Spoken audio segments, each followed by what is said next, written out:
Recording by Magahiya music Manpur block Gaya. Pappu sir music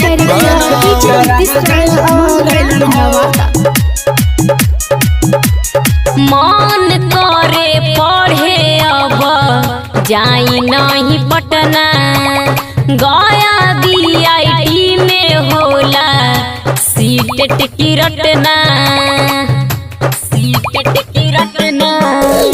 मन करे पढ़े अब जाई नहीं पटना गया बीआईटी में होला सीटेट की रटना।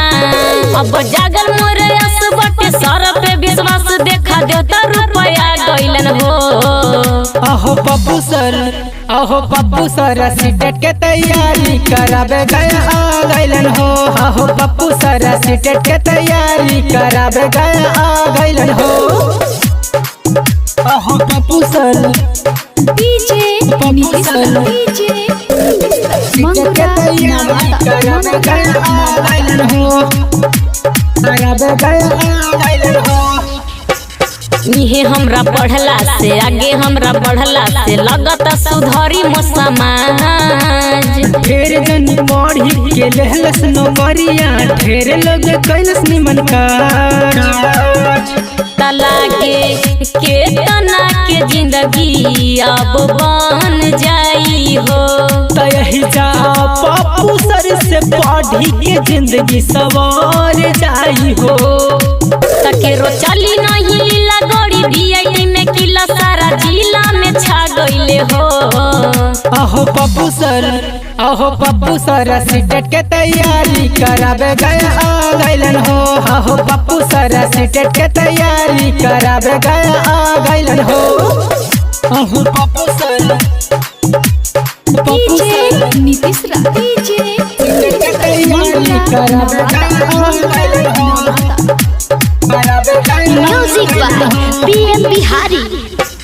कुंदन सर के कहला से मैथवा भी पढ़ला से सभे के होला नैया पार।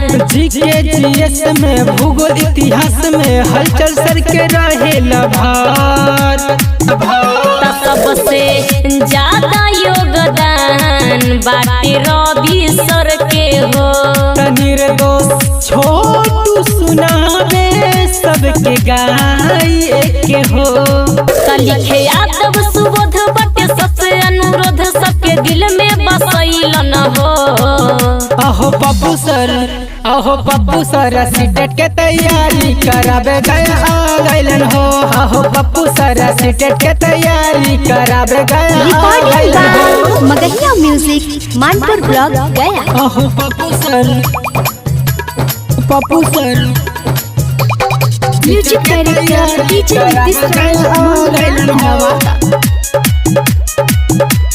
मन करे पढ़े अब जाई नहीं पटना गया बीआईटी में होला सीटेट की रटना। मन करे पढ़े अब जाई नहीं पटना गया बीआईटी में होला सीटेट की रटना।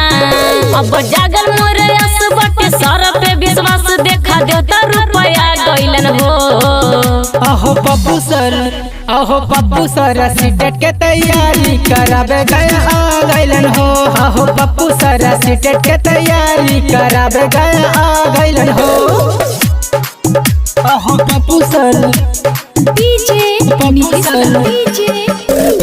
सीटेट के तैयारी करावे गया आ गइलन हो। करावे गया आ गइलन हो। इहे हमरा पढ़ला से आगे हमरा बढ़ला से लगता सुधरी मो समाज। ढेर जनी पढ़ी के लेहलस नौकरिया ढेर लोग कैलस निमन काज। तलाके के तना के जिंदगी अब बन जाई हो। तही जा पप्पू सर से पढ़ी के जिंदगी सवार जाई हो। तकेरो चली नहीं लीला गड़ी बीआईटी में किला सारा जिला कहले हो। अहो पप्पू सर सीटेट के तैयारी करावे गया आ गइलन हो। अहो पप्पू सर सीटेट के तैयारी करावे गया आ गइलन हो। अहो पप्पू सर नीतीश रा डीजे सीटेट के तैयारी करावे गया आ गइलन हो। करावे गया music by PM Bihari. Kundan sir के कहला से मैथवा भी पढ़ला से सभे के होला नैया पार। जीके जीएस में भूगोल इतिहास में हलचल सर के रहेला भार। सबसे ज्यादा योगदान बाटे रवि सर के हो। निर्दोष छोटू सुनावे सबके गाय के हो। लिखे यादव सुबोध बटे सबसे अनुरोध सबके दिल में बसैलन हो। अहो पप्पू सर सीटेट के तैयारी करावे गया आ गइलन हो। अहो पप्पू सर सीटेट के तैयारी करावे गया आ गइलन हो।